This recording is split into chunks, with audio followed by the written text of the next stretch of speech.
Hello students, ARDC Kantwal maths classes में आपका एक बार फिर से स्वागत है। तो आज है हमारी डेट 29 अक्टूबर 2025 यानी 29/10/25 और दिन हमारा वेडनेसडे। तो आज हम कर रहे हैं क्लास 9 चैप्टर 7 ट्रायंगल इंट्रोडक्शन का पार्ट 2 हम कर रहे हैं। जो इंट्रोडक्शन का पार्ट 1 था उसमें हमने क्या किया था, कॉन्ग्रुएंस ऑफ ट्रायंगल कि कॉन्ग्रुएंस ऑफ ट्रायंगल क्या होता है और कॉन्ग्रुएंट क्या होता है। ठीक है, तो आज हम करेंगे इसके जो 5 रूल होते हैं, rules of congruence of triangle. तो पहला रूल है हमारा SSS का रूल, दूसरा रूल है SAS का रूल, तीसरा रूल है AAS, चौथा है आपका ASA, पांचवा है RHS। तो पहला रूल है हमारा SSS का रूल यानी साइड साइड साइड। तो देखिए मैंने लिखा हुआ है, if in two triangles all corresponding sides are equal, यदि दो ट्रायंगल में सारी कॉरस्पॉन्डिंग साइड इक्वल है। कॉरस्पॉन्डिंग का मतलब होता है संगत भुजाएं हिंदी में।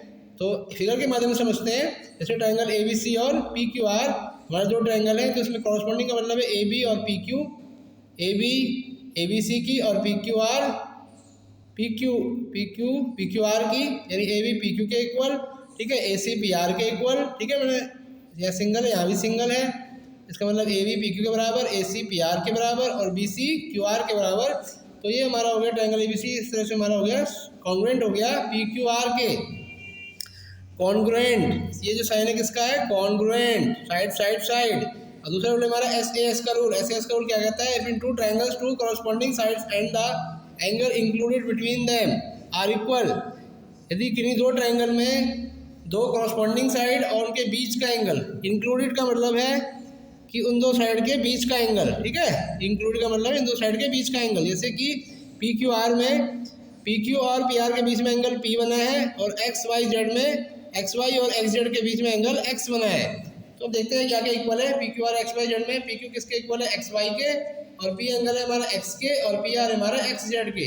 तो PQR हमारा क्या हो गया, कॉन्ग्रुएंट हो गया XYZ के। कौन सा रूल है हमारा, साइड एंगल साइड। तीसरा रूल हमारा क्या है, AAS का रूल, एंगल साइड। तो ये रूल क्या कहता है, if in two triangles two corresponding angle, दो कॉरस्पॉन्डिंग एंगल और उनके और वो साइड जो इन दोनों के बीच में नहीं है, एंड द साइड जो इन दोनों के बीच में नहीं है आर इक्वल। जैसे कि आप समझते हैं फिगर के माध्यम से, जैसे कि हमारा ट्रायंगल LMN, दूसरा ट्रायंगल है RST। तो ट्रायंगल LMN और RST में M एंगल है हमारा S के बराबर, ठीक है, N एंगल है हमारा T के बराबर, और इनसे अलग साइड यानी LN और RT, LN और इनके बीच वाली नहीं, अलग साइड LN और RT इक्वल है।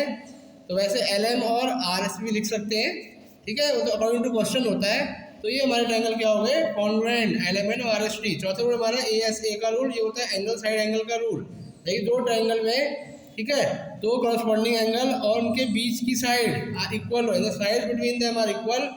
तो उसे हम क्या कहते हैं, कौन सा रूल, ASA का रूल यानी एंगल साइड एंगल का रूल। ठीक है, जैसे मैंने लिखा भी हुआ है। तो ट्रायंगल है हमारा ABC, दूसरा ट्रायंगल है DEF। तो इसमें क्या है, B एंगल हमारा E के इक्वल है और इनके बीच की साइड है BC, B और C के बीच की साइड है BC, P साइड EF के बराबर है और C एंगल F के बराबर है। तो ABC हमारा कॉन्ग्रुएंट हो गया DEF के।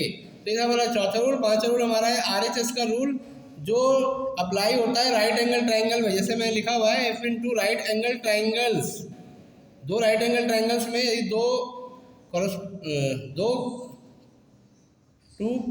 कॉरस्पॉन्डिंग एंगल जो 90 हो, ठीक है, दो कॉरस्पॉन्डिंग एंगल जो 90 हो और हाइपोटेनस और इसकी एक साइड या तो बेस या फिर परपेंडिकुलर इक्वल हो, तो वो क्या कहलाते हैं, तो वो कहलाते हैं congruent according to RHS rule यानी राइट एंगल हाइपोटेनस और साइड। जैसे हमने दो ट्रायंगल लिए GHI और JKL। तो यहाँ पे आप देख पा रहे हैं G एंगल किसके बराबर है, J के, 90 है दोनों, और हाइपोटेनस है HI, उसका पहले का हाइपोटेनस दूसरे के बराबर, HI हो गया KL के बराबर और HG हो गया हमारा KJ के बराबर, यानी परपेंडिकुलर भी दोनों के इक्वल हैं।